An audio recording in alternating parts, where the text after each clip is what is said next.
Nazmi muqaddima. U qudratlik birli Xudo hammadan ilgaridir. Barliq shukr madhiyle uningga mansubdir. U ulug'liq egisi, qodir va zul jalol, yaratgan, taraldirgan, qodir va komildir.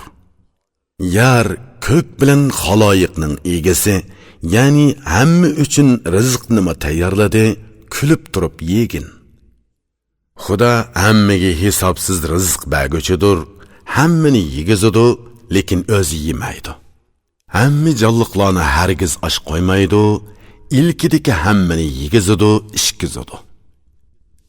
U qandoq xohlagan bo'lsa, hamma narsa shundoq bo'ldi. Kimni xohlasa, shuni ulug' qiladi. Allah tanlagan payg'ambarga madhiya va salom bo'lsin. Yana hamrohlariga davomliq salom, ehtirom bo'lsin. Muhammad alayhissalom xaloyiqning boshchisi. U hamma kishilarning ko'z va qishi. Yana bu bak aziz bir kitobdir. Bilganlar uchun bilim dengizidir. Bu qimmatlik bilimlar bilan bezalgan. Shundoq ekan, shukr qil, qanoat tila.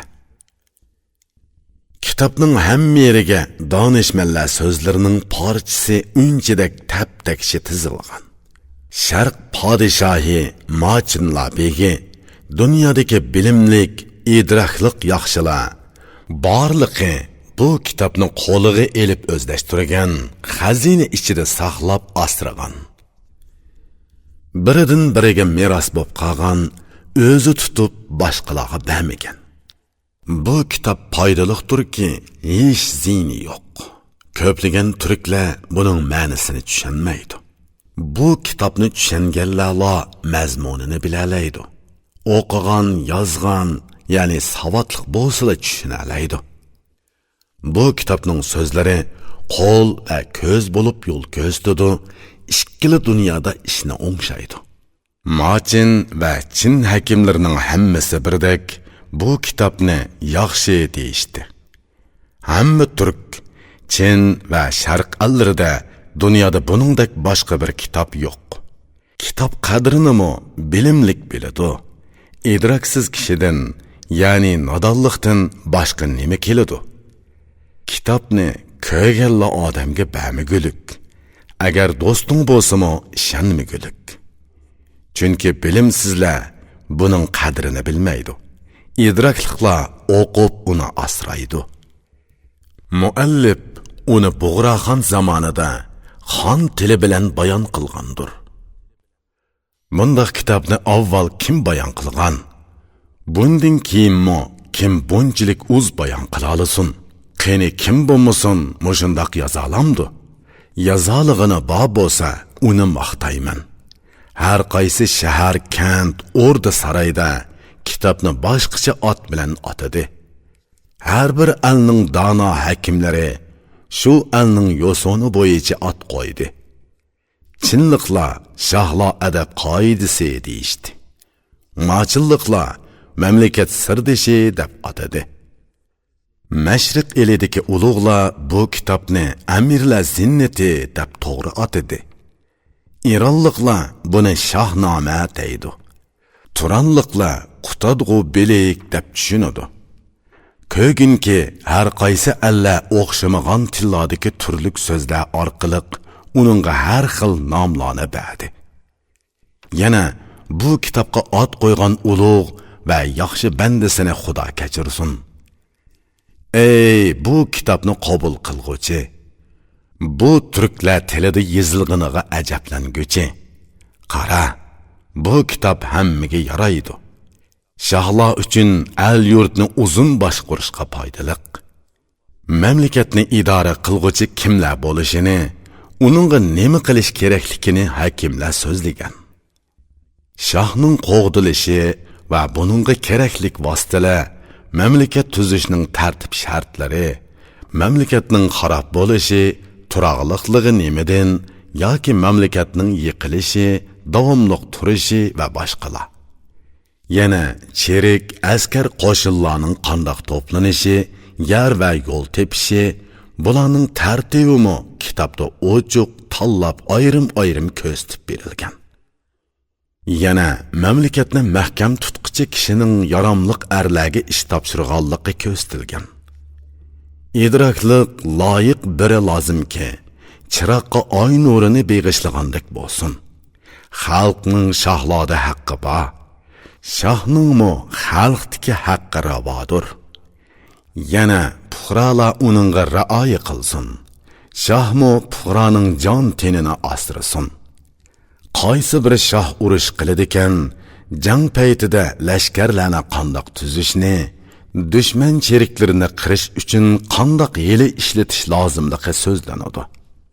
Shoh qandoq tadbirlar qo'llanishi, o'zinimi, xalqnimi to'g'ri yo'lga selishi kerakligi so'zlanadi.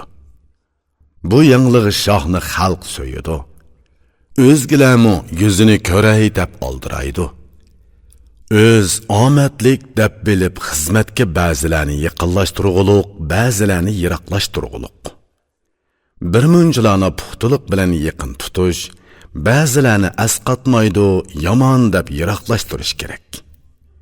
Yana biri bosh kesish uchun siyosat ishlatish, ikkinchidan ko'ngil elish uchun farosat ishlatish kerak. Farosatlik, bilimlik, botur, shir yurak bo'lish, xazinini to'ldirish va uni loyiqida taqitish kerak. Puhrolarga nisbatan noit savrchan bo'lsa, hamma ishda rohat topadi. Bir qancha so'zni sana vasiyat sifatida qoldirsam, unutma, menga duo qil. Nazar sol, bu kitobni tuzgan kishi mohir kishilarning sari ekan. U turli fazilat va farosat bilan bezalgan va xushal o'tgan ekan. U to'g'riligi, hurmati va xudogo'yligi sababidan taqvodor, bilimlik, pok bo'lib o'tdi. Uning yashagan makoni Qo'z Ordu eli. Uning taxti yaxshi nasabdan, so'zgimi mahir edi. U tug'ilgan elidan chiqib ketib, bu kitobni tuzib tugalladi. Hammasini yezib tugutib, bir tartibga selib, Qashqar elida tamomladi. Uni shohning oldida o'qib berdi. Xonlar xoni Tabg'och Qora Bug'ra xon uni ko'p qadrlab, mukofot berib, qalam haqqi va aql farosati uchun hurmatladi. Uningga xos hojib nomini taqdim qilib, uni o'ziga texmi yaqinlashtirdi. Qara, bu ma'nilik ish uchun hurmatlab, uni Yusuf xos hojib deb to'g'ri atadi. Yana bu kitobni bayon qilganda 4 ulug' narsa asos qilingan. Biri to'g'rilik asosidagi adolatdir.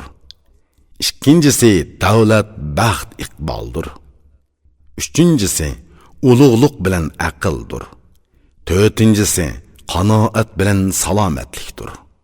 Buning har biri uchun boshqacha nom bergandir va shu nom bilan oxirigacha bayon qilgandir. Adolatni kun tug'di alayk deb atab, uni shohlik o'rniga qo'yadi. Davlat to'g'ridan to'g'ri oy to'ldi deb ataladi va uni vazirlik o'rniga qo'yadi. U aqlni o'gdilmish deb ataydi va vazirning o'g'li deb aytadi. Qanoatga o'dg'irmish nomini beradi. Bunimi vazirning yaqini deydi. Qara, buning hikmati 4 narsa ustidadirki, ularni tartib bilan yezib kitobni tamomlaydi.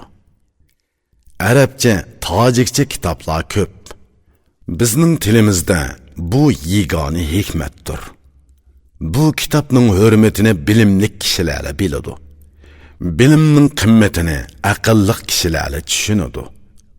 Sana bu turkcha qo'shoqlarni tuzib berdim. O'qiganda unutma, menga duo qil. Dunyodan o'tib ketaman, so'zimni o'zing angla. Ko'p ibrat ol va ko'zingni och. Iloho, sen yakki yegonasan, hammamizni kechirgin. Hamma mu'minlarga didoringni nisb qil.